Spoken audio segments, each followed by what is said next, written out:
서로 인사 나누겠습니다. 안녕 인사 나누겠습니다. 샬롬 인사. 네, 목례만 같이 옆에 하겠습니다. 네. 코로나는 여호와께 속한 것이니. 아멘. 네. 여러분, 믿는 자와 믿는 자는 조금 차이가 있어야 돼요. 어떤 모습이든, 어떤 이유로든. 예, 우리는, 안 믿는 사람들에게 없는 뭔가가 있습니다. 그래서 뭔가가 있다면 뭔가가 차이가 있어야 돼요.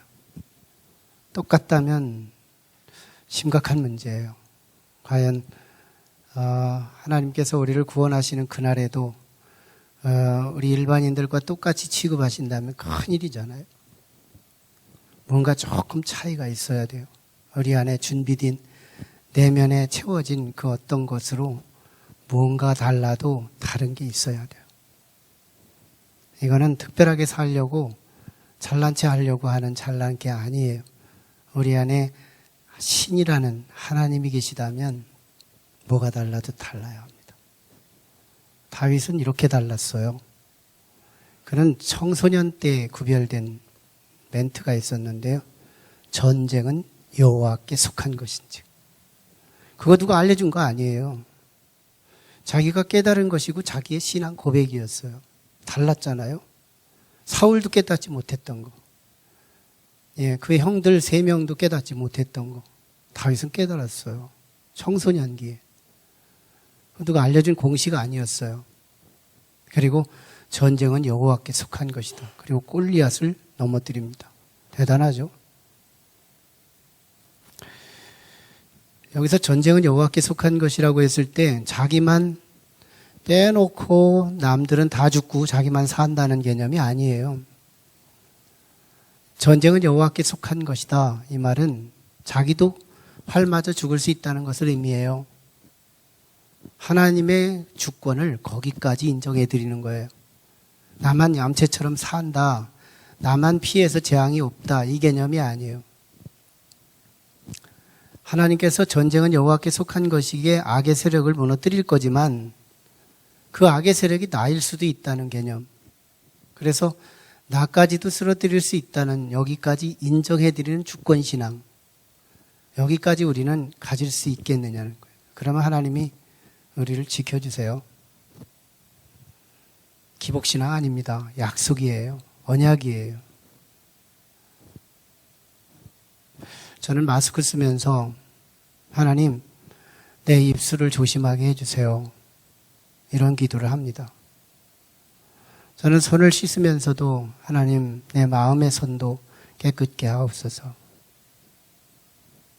나는 샤워를 하면서도 내 영혼도 나를 샤워해 주시옵소서. 이게 차별 아닐까요? 이게 우리가 진짜 그리스도인 아닐까요? 전쟁은 여호와께 속한 것인지. 나도 내 영혼을 씻지 않고 내 손을 씻지 않고 나도 죄가 있다면 나도 하나님은 공의로 다스릴 겁니다. 여기까지 하나님의 공의를 인정해드리고 내 영혼을 씻고 회개하며 주님 앞에 바르게 선다면 다윗을 향하여 쏘아댄 수많은 화살촉, 깃전으로 스쳐가는 화살촉 얼마나 많았겠어요. 그런데 그 많은 화살촉이 다윗을 맞추지 못하죠. 그 늙어서 죽어요. 하나님의 구원이 그렇다는 거예요. 이 시대에 나도 코로나 걸릴 수 있어요. 우리 교회에도 코로나 들어올 수 있어요. 그럼에도 불구하고 우리가 계속해서 영혼을 깨끗이 하고 마음을 깨끗이 하면서 육신도 곁들여서 정결케 할 수 있다면 하나님은 구원이라는 경험을 듣기만 하지 않고 경험하게 할 겁니다. 역사하실 거거든요.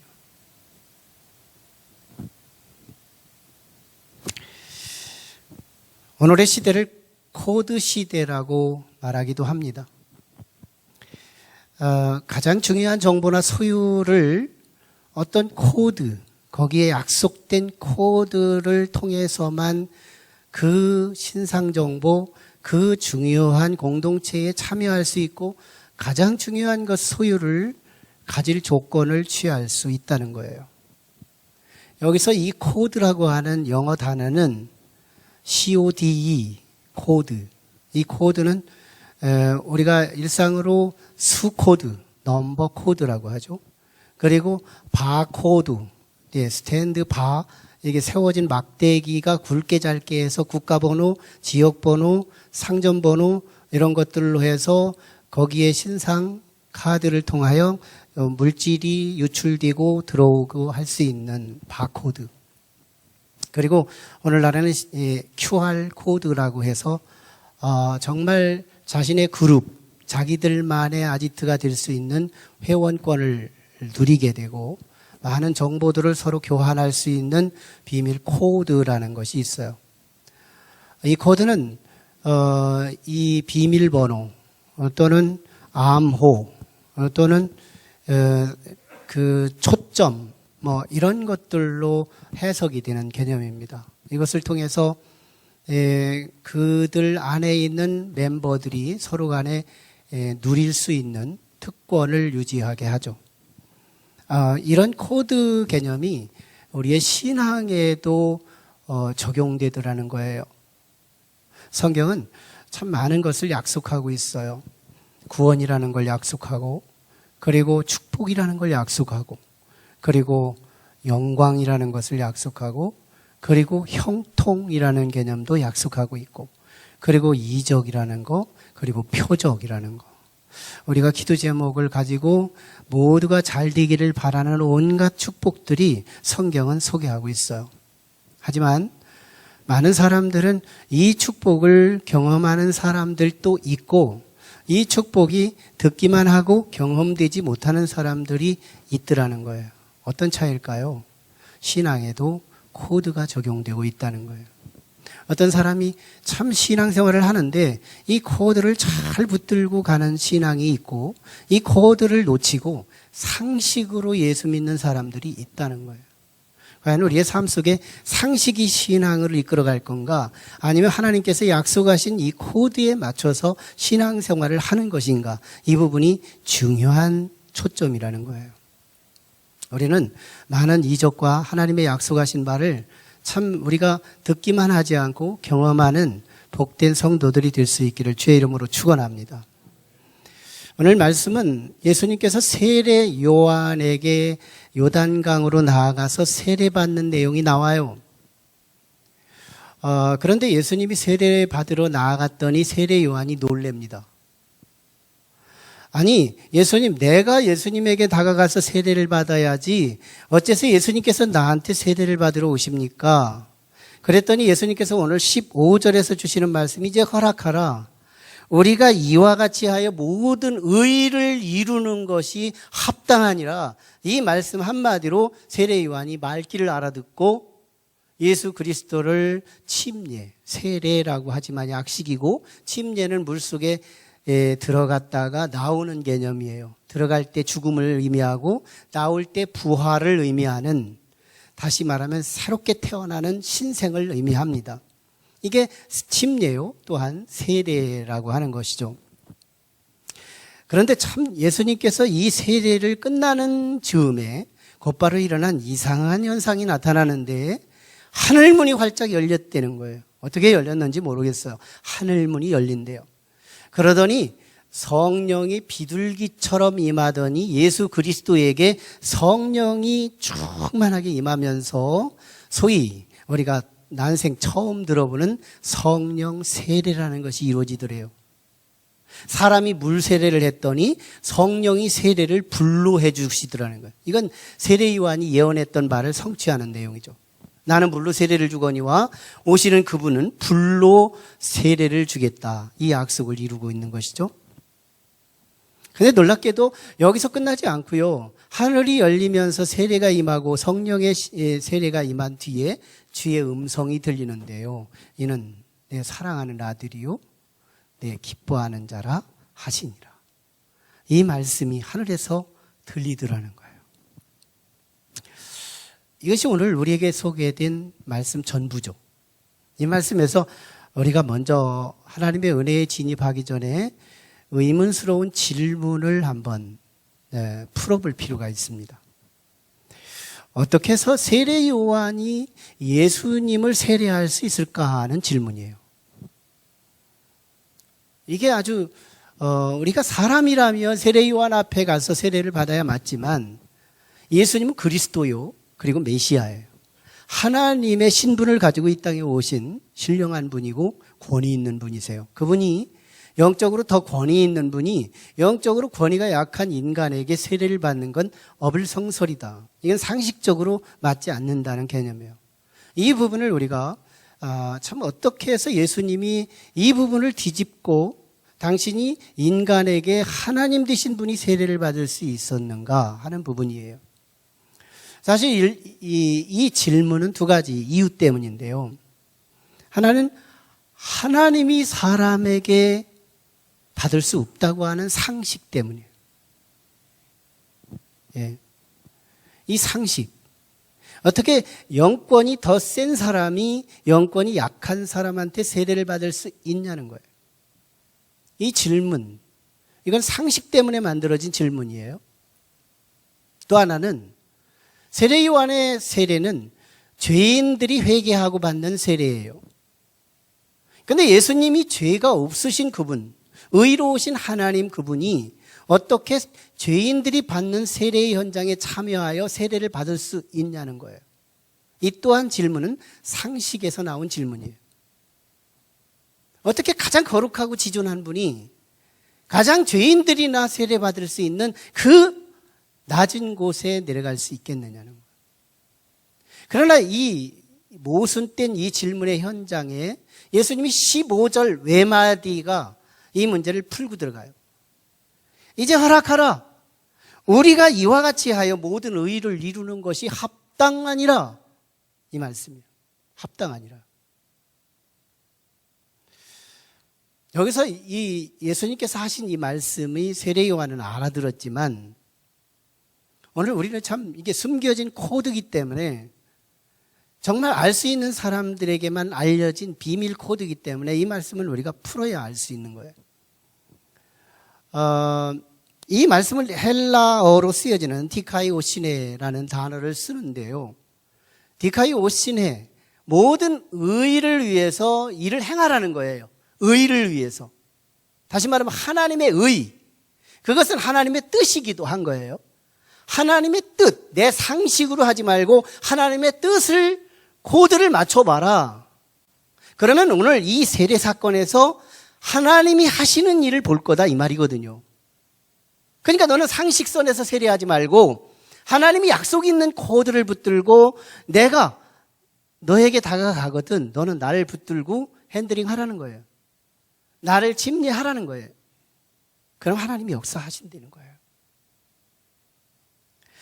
여기서 디카이오시네라는 이 단어는 한글어로 표현할 때 하나님께 받아들여질 수 있는 조건이라는 뜻이에요. 디카이오시네, 하나님께 받아들여질 수 있는 조건. 그게 뭘까요? 이 두 가지입니다. 하나는 하나님이 세우신 권위를 인정할 거냐는 거예요. 하나님이 세우신 권위를 인정할 거냐. 이 부분이 상식을 넘어가는 거예요. 보통은 영적으로 더 우월한 자가 낮은 자, 영적으로 신생하지 않은 사람들에게 세례를 집례하죠. 근데 오늘 예수님에게 있어서는 예수님이 더 신적으로 권위가 있는 분이고 세례 요한은 권위가 낮은 자예요. 어떻게 낮은 자가 권위 있는 자를 세례할 수 있는가? 이게 상식입니다. 그지만 하나님의 뜻은 하나님께서 세례 요한을 세우셨다는 거예요. 하나님께서 세례 요한에게 세례라고 하는 성례를 권위를 위임했다는 거예요. 그러면 예수님은 그리스도라고 하는 권위, 메시아라고 하는 예언되었던 그 권위라고 하더라도 예수님이 이 땅에 오셔서 땅의 질서에 적용하실 때에는 하나님이 이미 세운 세례 요한의 낮은 자의 권위를 파괴하지 않겠다는 거예요. 이게 다르죠. 이게 신앙의 비밀이에요. 여기서 기적이 시작되는 거예요. 나보다 못해요. 나이도 적어요. 스펙도 부족해요. 나보다 여러 가지로 모자라요. 그런데 하나님이 거기에 세웠다면 그 하나님이 세운 그 사람을 너보다 더 나은 권위 있는 것을 가지고 파괴하지 않겠다는 거예요. 이게 다윗입니다. 다윗 보세요. 다윗의 영성과 사울의 영성은 비교될 만한 영성이죠. 사울은 마음대로 살아요. 다윗은 하나님 질서를 붙들고 살아요. 하나님의 뜻. 근데 그 사울이 다윗을 죽이려고 얼마나 모순을 저질러요. 그때마다 다윗이 죽일 기회가 수없이 찾아와요. 그때 다윗은요, 하나님이 기름 부어 세운 자를 내 칼로 내 군사들로 죽이지 않겠대요. 상식을 넘어가요. 하나님이 약속한 코드를 붙들고 신앙생활을 합니다. 그 이후 보세요. 다윗은 구별되죠. 하나님이 약속하신 모든 신령한 것과 기름진 것을 자기 것으로 누리고 살아요. 다르잖아요. 두 번째, 하나님께 나아가는 조건. 두 번째는 정말 죄인들이 세례를 받는 그 자리. 죄도 없으신 예수가 죄인들이 세례를 받는 죄가 두덕두덕 묻어있는 시궁창이 같은 영적인 누추한 곳에까지 그리스도가 내려갈 수 있겠느냐. 아멘이라는 거예요. 상식은 그렇게 지존하시고 거룩한 분이 어떻게 죄인들이나 논의는 자리에 밑바닥까지 내려갈 수 있는가? 나는 안 내려가겠다는 거예요. 하지만 아버지가 내려가라는 거예요. 왜? 그들을 건지기 위해서. 그들을 구원하기 위해서. 이게 기독교래요. 하면 이런 일이 있었어요. 한 사람이 물에 급류에 빠져서 허우적대고 있습니다. 그런데 거기에 공자라고 하는 유교의 지도자가 어쩌다 거기 빠졌나? 조심하지. 유교의 교리를 대표하는 아이콘 멘트예요. 그러고 말아요. 석가라는 분이 그렇게 말합니다. 스스로 나오게 자력구원 하면 스스로 한번 빠져나오지. 수영 못 배웠나? 옆에 있던 이슬람교의 지도자인 마호멧이 이렇게 말합니다. 인샬라, 알라의 뜻입니다. 모든 일은 알라의 뜻이지. 그때 한 사람이 옆에 있다가 그 급류 속으로 뛰어들어가요. 그리고 잠시 있다가 그 사람을 건져서 밖으로 구원합니다. 그분이 예수라는 거예요. 기독교는 뭘까요? 정말 죄인들이 세례받는 그 현장에 지존하신 하나님이 그 이 땅에 오신 것만도 낮아지시고 겸손하신 건데 거기서도 더 낮아서 죄값으로 심판받을 수밖에 없는 죄인들이 세례받는 그 현장에까지 내려가셔서 그들을 건지기 위해 가셨다는 거예요. 근거 있는 신앙. 이게 기독교예요. 서울의 어떤 청년이요. 예수를 믿다가 믿음이 참 좋아졌대요. 그런데 신앙생활을 하면서 성경을 읽다 보니까 예수님이 갈릴리를 걷더래요. 갈릴리 호수를, 바다를 걸어가는 거예요. 그런데 예수님만 걸었으면 용기가 안 나는 건데 예수님의 제자인 베드로도 걷더라는 거예요. 그러면 우리도 그럴 수 있겠구나. 어차피 내게 믿음도 있고 하나님이 내 편이 되시고 나를 함께 하시니까. 그래서 한강을 건너보겠다고 발을 딱 뒤지는 순간 푹 빠져버리고 마는 거예요. 너무너무 헷갈리고 혼란스러운 거예요. 그래서 담임 목사님에게 가서 질문합니다. 아니, 목사님, 예수님도 물에 걸으셨고 인간이었던 베드로도 걸었는데 어째서 나는 한강을 걸었는데 쏙 빠지고 맙니까? 이거 성경 거짓말 아니에요? 이거 모순 아니에요? 목사님이 기도하면서 지혜가 떠올라 대답을 한 말이 뭐였냐면, 아니 예수님이 걸어오라고 했어요? 베드로는 걸어오라고 했잖아요. 근거 있게 가야지요. 예수님이 오라고 했으면 가는 거예요. 하지만 오라고도 안 했는데 가는 건 뭐예요? 이거 기독교 신앙 아니에요. 독약이나 먹어가면서 독약을 먹을지라도 죽지 않는다고 하는 이 말씀을 믿으면 안 되는 거예요. 기독교는요, 분명한 약속이 있어요. 비밀 코드가 있단 말이에요. 이 비밀 코드를 붙들고 거기에 근거하여 나의 발을 담고 거기에 손을 담고 내 마음을 담고 내 영을 담아서 거기에 근거한 신앙이 될 때에 이적이라는 걸 볼 수 있고 기적이라는 것이 내 것이 될 수 있다는 거예요. 우리 신앙이 너무 상식화되어 있다는 거예요. 상식적으로 사람이 보기에 바른 곳에 우리의 몸과 마음을 담고 있다는 거예요. 그러니 기적은 언제나 듣기만 하고 내 삶 속에 누려질 수가 없다는 거지요. 분명한 건 하나님의 이 비밀 코드예요. 그 권세에 복종할 거냐는 거예요. 그리고 죄인들이나 할 수 있는 그 자리까지 아버지가 내려가시라면 내려갈 수 있느냐는 거예요. 영혼 살리기 위해서, 사람 살리기 위해서. 그러면 된다는 거예요. 오늘 16절, 17절 보세요. 하늘문이 열립니다. 이 하늘문이 열리는 개념은요, 어떻게 열렸는지 우리는 그 장면을 모르지만 성경은 기록하고 있고, 이건 시대마다 상황마다 하늘문이 열리는 장르는 달라요. 이스라엘 백성이 출애굽을 했어요. 애굽에서 나옵니다. 그리고 홍해 앞에 섰어요. 뒤에는 애굽 군사가 성난 군사의 칼과 창을 가지고 왔고, 그리고 앞에는 넘실대는 홍해가 가로막고 있어요. 옆으로 피하자니 군사들이 이미 쫓아온 거리가 가깝고 도망갈 수 없는 상황에 빠집니다. 동서남북 사면 초가에 빠지는 거예요. 꼼짝없이 죽음이에요. 상식은 죽음이에요. 상식은 절망이에요. 인간이 할 수 있는 끝난 일이에요. 그런데 하늘문이 열립니다. 하나님께서 입김으로 바다를 부르시니 동풍이 강하게 내리치면서 그 바다가 갈라지는 거예요. 이거 하늘문이 열린 거예요. 그 시대의 장르가 달라요. 광야로 갑니다. 광야는 죽음이에요. 길이 없지요, 사람이 없지요, 먹을 게 없지요, 마실 물이 없지요. 살 수 없는 곳이 광야예요. 근데 거기서 40년 살아요. 낮에는 낮에대로 구름 기둥이 보호하시고 밤에는 불 기둥으로 인도하시고 만나와 메추라기를 공급해 주시며 신도 떨어지지 않고 옷도 찢어지지 않으면서 그들을 지켜주시고 보호하시는 하나님의 구별된 보호는 하늘문에서 지켜줬다는 거예요. 시대마다 하늘문이 달라요. 인간의 절망의 현장, 동쪽도 서쪽도 남쪽도 북쪽도 오직 절망밖에 보이지 않는 상식에서 놀라운 표적과 이적이라고 하는 하늘문을 열려서 우리를 구원하는 일. 요단강도 그랬어요. 여리고성을 무너뜨린 데도 그랬습니다. 가나안 정복도 그랬습니다. 하늘문이 있다는 거예요.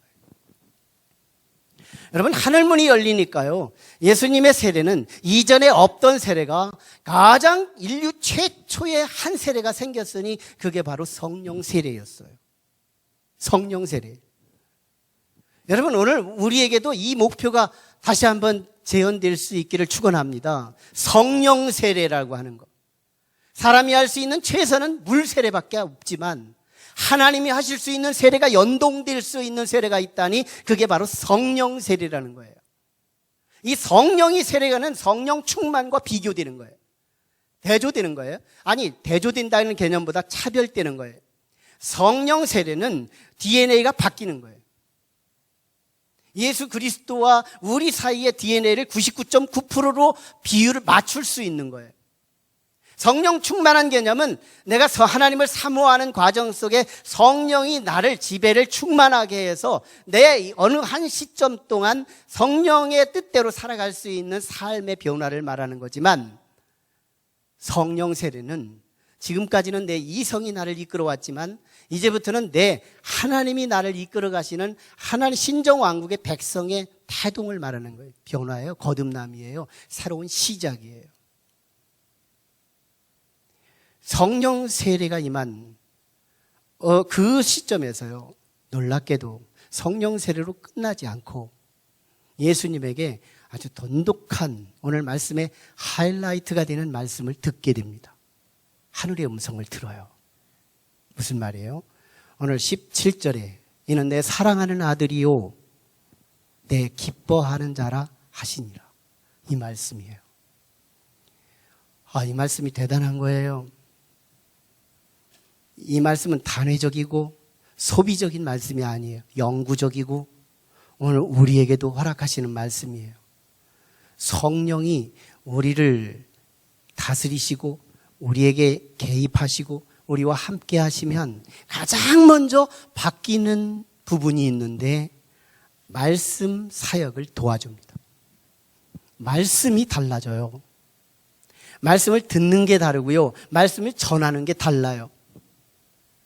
말씀 사역이 변화가 일어나요.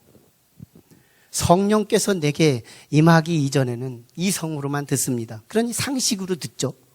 그래서 설교 안에 많은 것을 삭제합니다. 상식으로 들으니까요. 저건 상식에서 어긋나. 저건 이 목사님이 모자라서 하는 소리야. 이러고서 우리는 가위를 가지고 설교 앞에 접근하는 거예요.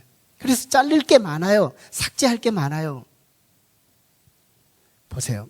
성령께서 우리와 함께 하시면 청력이 달라요. 사람의 소리가 들려지지만 사람의 한계도 전달될 것이지만 그러나 사람의 소리에 너무 울림이 없어요. 그 사람의 소리 가운데 하나님의 고유한 세미한 소리를 듣게 됩니다. 무슨 소리일까요? 오늘 이 말씀 저 말씀을 하는 사이 속에서도 하나님께서 나를 사랑하시는구나. 하나님께서 나를 기대하시는구나.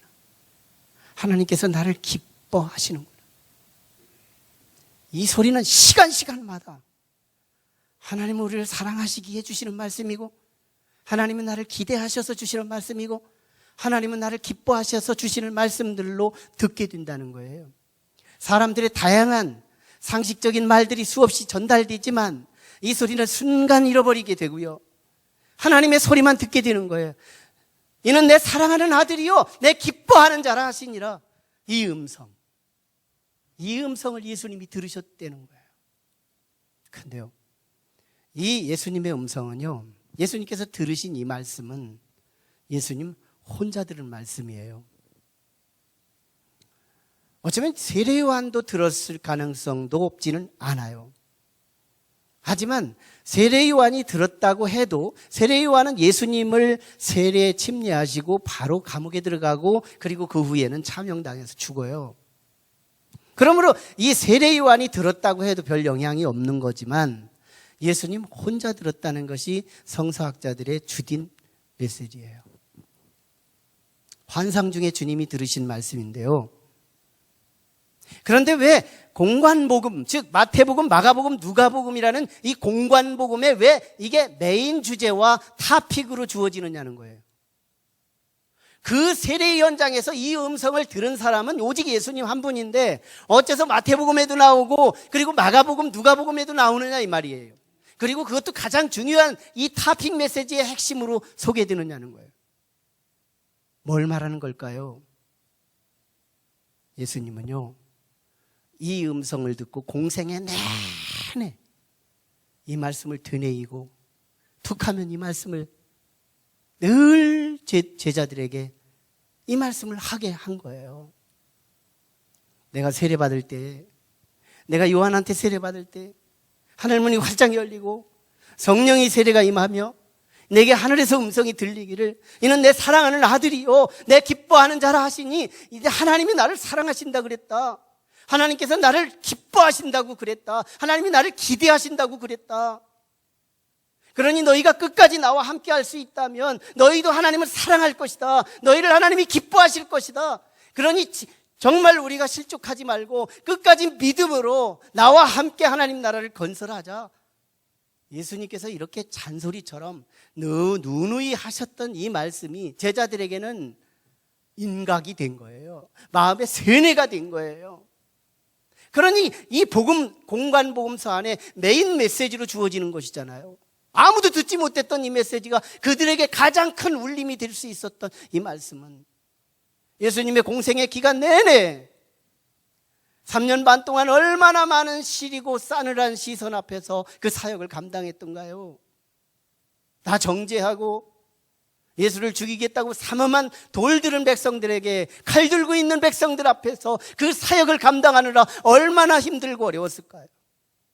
그러나 예수님에게는 지팡이 하나가 있었으니 하나님의 사랑한다는 지팡이, 하나님께서 나를 기뻐한다는 지팡이, 이거 하나가 얼마나 그를 이기게 하고 그 사역을 감당하게 할 수 있는지 말이에요.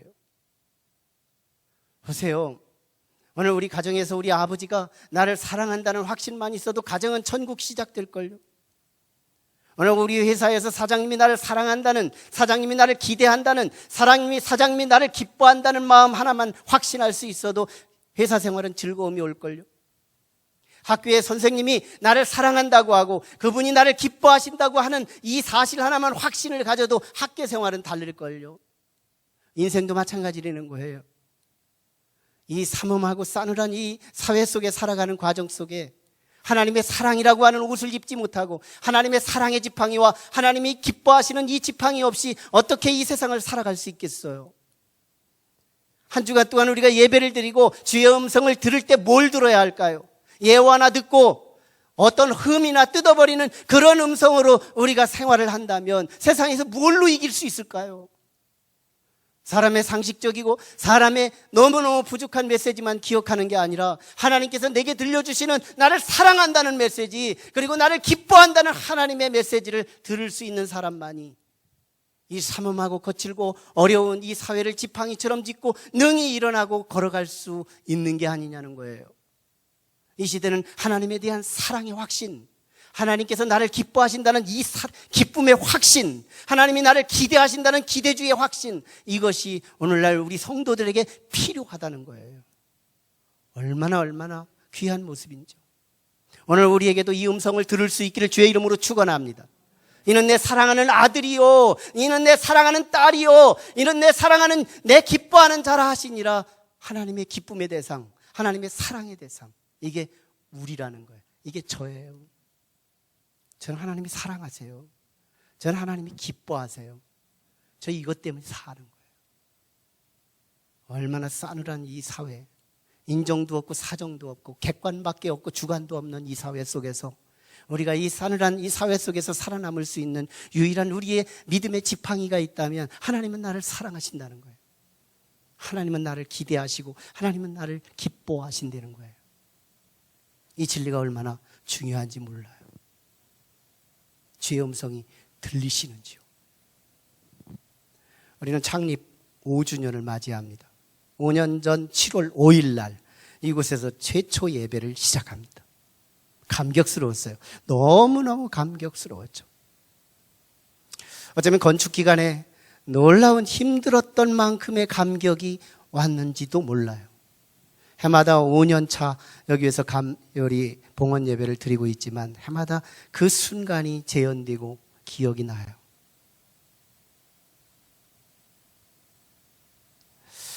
하지만 하나님은 저를 향하여, 우리 교회를 향하여 거기서 멈추지 않아요. 이 성전은 분명히 하나님의 열심으로 지었어요. 돈으로 짓지 않았어요. 사람의 기술로 짓지 않았어요. 오직 하나님의 땀과 하나님의 열심으로, 하나님의 열정으로 지었어요. 건물은 신앙의 인프라예요. 건물은 신앙의 환경이에요. 능력 아니에요. 이건 하나님의 능력, 오직 하나님만이 질 수 있는 일이었어요. 이건 정직한 고백입니다. 그래서 하나님은 이제 우리에게 숙제를 주신 것이 5년이에요. 숙제. 내가 겉 환경을 지어주었으니, 기적같이 내 열정으로 지었으니, 너희는 마음 성전은 너희 몫이다, 이거예요. 마음 성전은 너희의 몫이다. 오늘 우리는 이제 외모로 지어진 이 성전만을 만족할 것이 아니고 이제 각각 인격마다, 각각 한 사람 한 사람마다 예수 그리스도의 메시지가 들릴 수 있는, 하나님의 음성을 듣고 소통할 수 있는 그런 거룩한 성전으로의 숙제가 우리에게 주어진 거예요.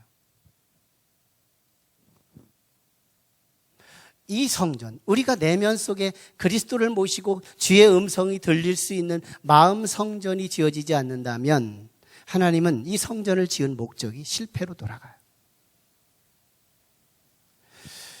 이 교회의 역사는 3단계로 구성이 돼요. 4단계이기도 하죠. 성막에서 성전으로,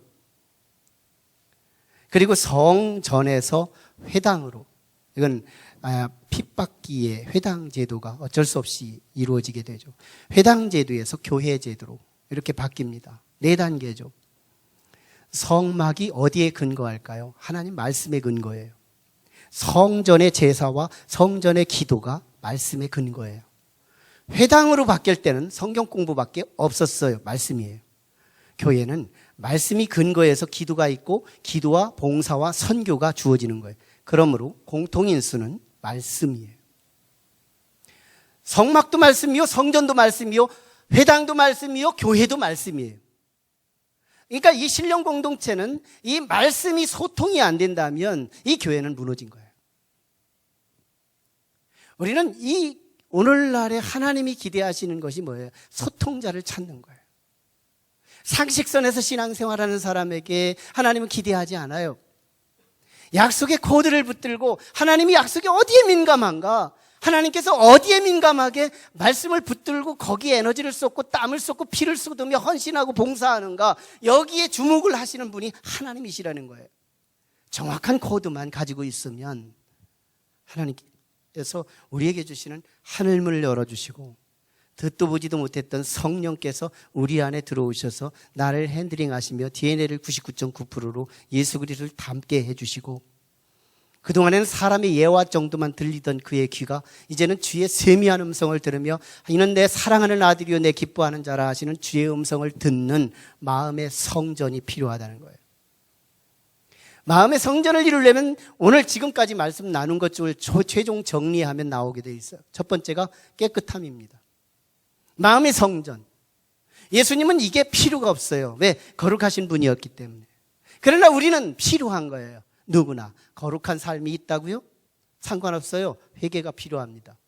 인간이 할 수 있는 최대의 신앙은 회개예요. 회개를 얼만큼 우리 하나님 앞에 더 가까이, 더 치밀히, 더 온전히 할 수 있느냐가 우리의 최대 목표예요. 그럴 때 그리스도의 긍휼의 피가 우리에게 발라지면서 우리를 용서해 주시는 거예요. 성령이 임하면 놀랍게도 회개는 선물처럼 쏟아지게 돼 있어요. 다른 사람 정죄할 새가 없어요. 내 자신의 모순과 내 자신의 아픔을 발견하게 돼 있어요. 성령이여 강림하사, 이 충만하게 성령이 내게 임하면 우리에게 애통하며 회개할 마음 내게 주신다는 말씀이 이 찬송의 가사처럼 우리는 회개의 영이 우리에게 임하게 된다는 거예요. 두 번째가 복종이에요. 이게 예수님이 하신 거잖아요. 자기보다 못한 사람에게 하나님이 세운 거라면 그리스도로도 파괴하지 않겠다. 내가 참여하겠다는 복종. 마지막에는 낮아짐이에요. 사명이에요. 누군가를 구원하기 위해서는 세례받는 죄인들이나 갈 수 있는 그곳까지 주님은 내려가겠다는 거예요. 그게 하나님의 뜻이래요. 거룩함, 깨끗함, 복종, 낮아짐, 이 세 가지를 갖춘 가슴, 여기 가슴에 하늘문이 열릴 겁니다. 그리고 성령 세례가 임할 겁니다. 그리고 하나님의 음성이 들리기 시작할 거예요. 이제는 놀랍게도 지금 수많은 멘트를 함께 설교를 통하여 전달이 됐지만 이 많은 멘트들이 기억이 나지 않을 것이고, 성령께서 우리를 함께 하시고 우리 가운데 예배에 참여하게 한 영혼들에게 이는 내 사랑하는 아들이요 내 기뻐하는 자라 하시는 이 외마디만 우리의 가슴속에 남게 될 거예요. 이 말씀 가지고 한 주간 동안 살게 될 거예요. 놀라운 일이 일어날 것입니다. 기도하시죠.